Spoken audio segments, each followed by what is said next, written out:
Good morning, Superstars. I'm Caden. And I'm Ava. We're so glad that you're tuning in today to learn more about faith in Jesus. Our theme this month is called Dig Deep. And we're digging deep on a treasure hunt for wisdom. Wisdom is finding out what to do and then doing it. Wisdom is certainly worth searching for. In the Bible, there is a verse in a book called James, chapter 1, verse 5. And it says, "If any of you needs wisdom, you should ask God for it." Isn't that cool? We can ask God for something as important as wisdom and He will give it to us. Let's join Hayley now to learn more about it.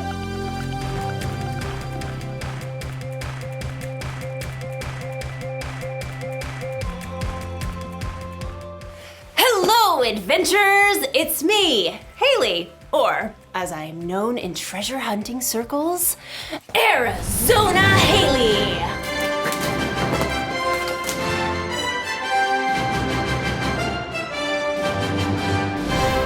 Or just Hayley is fine. That's also fine.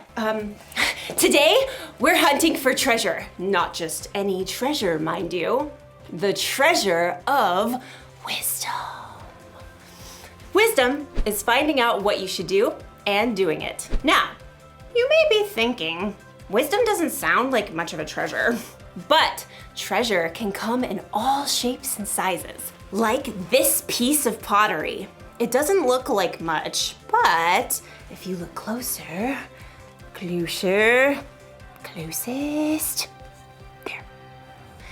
If I had to guess, I'd say this artifact is probably a few thousand years old. Phoenician, probably. These markings suggest that this pot could be of Carthaginian origin. Some archaeologists had to travel a long way to find this fragment.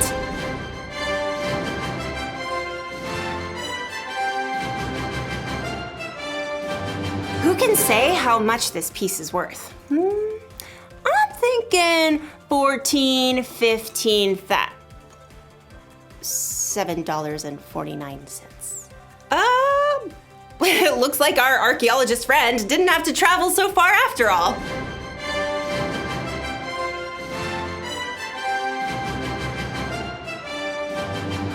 You see, you can find treasure anywhere. You can find it halfway across the world. Or you can find it at Frank's Pottery Emporium. Wisdom can be like that. For some wisdom, you may have to dig really deep or travel really far. But other times, like in today's story, wisdom is closer than you think. Ooh, I wonder what era this is from. Oh, this is just my coffee. Now that's what I call treasure. I'll see you soon when I am much more caffeinated. Bye. The Bible. It's 66 books of history, stories, letters, and poetry that fit together to form God's one big story. The epic adventure of how He created us and loves us so much that He made a way to rescue us. As we travel through the Bible, from Genesis to Revelation, we discover people who met God and found their lives changed forever. Now, for an amazing story, inspired by the book of Luke, chapter 2, verses 41 through 52. When God sent His very own Son, Jesus, to earth, angels shouted the good news. Fear not, I bring you good news of great joy. Shepherds and wise men journeyed to visit Jesus, and later, Mary and Joseph hurried to Egypt with their young son to keep him safe from King Herod. But Jesus wasn't always a baby or a young child. We don't know much about his early years, but he had to learn to walk and talk just like every other child. Mama. He probably learned from Joseph how to hammer nails and smooth pieces of wood for tables and wheels. We do know one very important story from the time Jesus was a boy. One of Jesus' followers, Luke, wrote it down many years later. He begins, every year Jesus' parents went to Jerusalem for the Passover feast. And when Jesus was 12 years old, they went up to the feast as usual.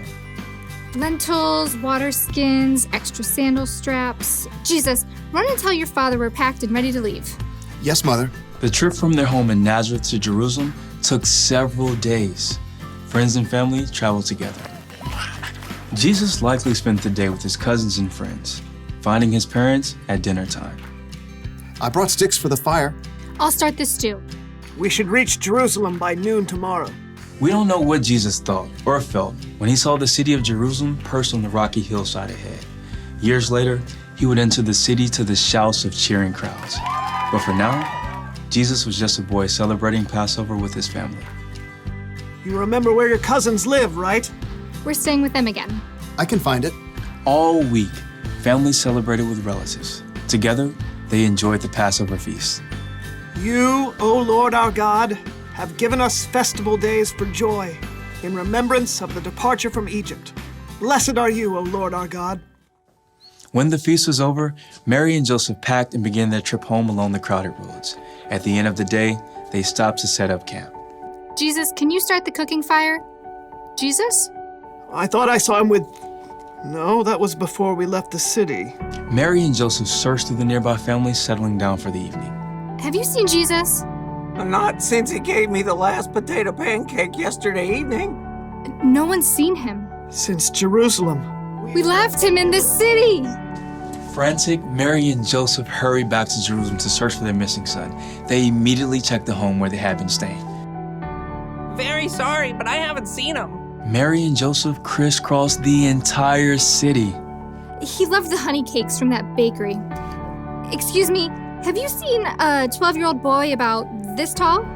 Dark brown robe. Hair kind of sticks out over his ears. Yes, like that. Sorry, haven't seen him.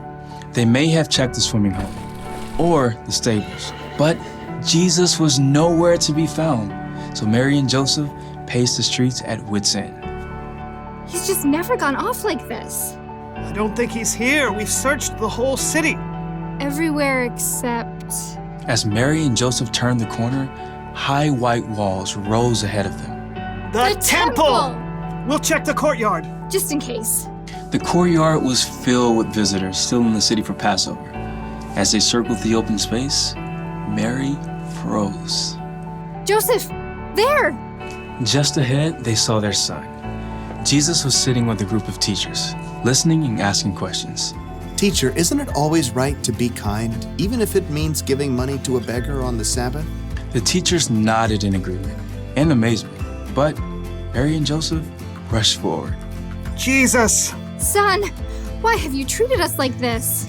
Grabbing her boy, Mary hugged Jesus so hard she nearly squeezed the air out of him. Your father and I have been worried about you. We've been looking for you everywhere. Why were you looking for me? Didn't you know I had to be in my father's house? All I know is, no more stunts like this, okay? Jesus returned to Nazareth with his parents, obeying everything they asked of him. As he grew wiser and stronger. He also became more and more pleasing to God and to others.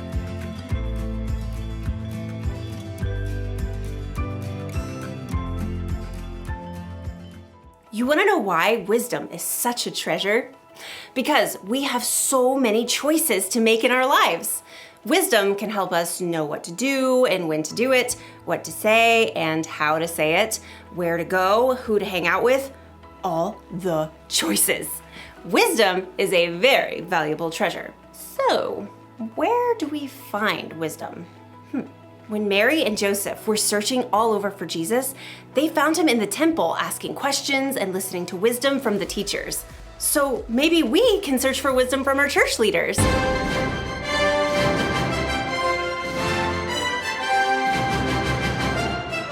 We can tell them how we're feeling and ask them questions when we're not sure of something. Or maybe we can search for wisdom from someone in our family.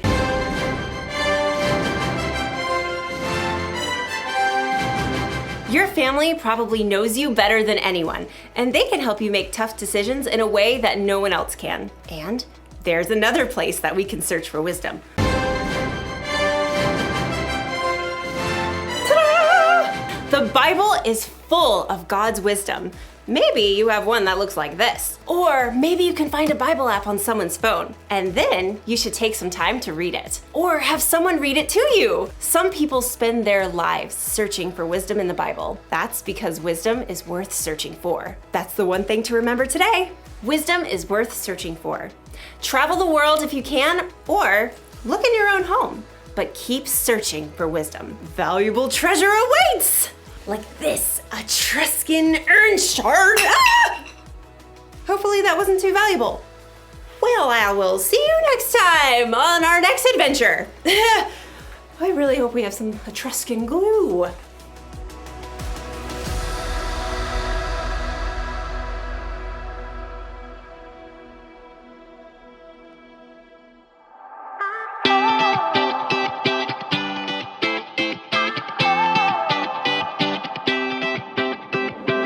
Whenever I need some answers, God, I turn to you. You are my help when I need wisdom. You always see me through. To know that you're chasing after me, it makes me wanna run to where you are. God, you make this journey worth it. I give you all my heart. When I don't know what to do, you help me figure it out. God, I run to you. When I need a solution, I have no doubt that I will run to you. I run to you. I run to you. I run to you. I run to you. Wherever there is freedom, I know that's where you'll be. You make me wanna do what's right and be the best version of me. To know that you're chasing after me, it makes me wanna run to where you are.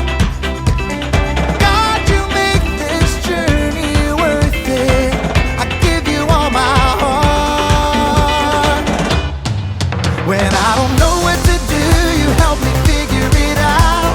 God, I run to you. When I need a solution, I have no doubt that I will run to you. I run to you. I run to you. I run to you. I run to you. I don't wanna stop, I don't wanna stop living for you, for you. I don't wanna stop, I don't wanna stop running to you, God. I don't wanna stop, I don't wanna stop living for you, for you. I don't wanna stop, I don't wanna stop running to you, God. You're all I need, my source for everything. When I don't know what to do, you help me figure it out. I run to you. When I need a solution, I have no doubt that I will run to you. When I don't know what to do, you help me figure it out. God, I run to you. When I need a solution, I have no doubt that I will run to you. I run to you.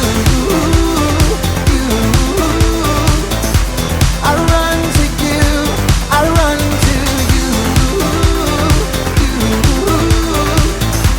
I run to you.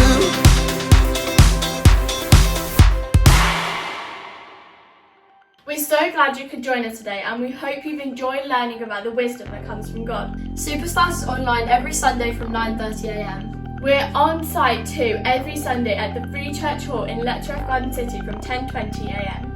Check out our website for more details. We'll see you next week, online or on site. But until then, remember, you are Born to shine. Bye!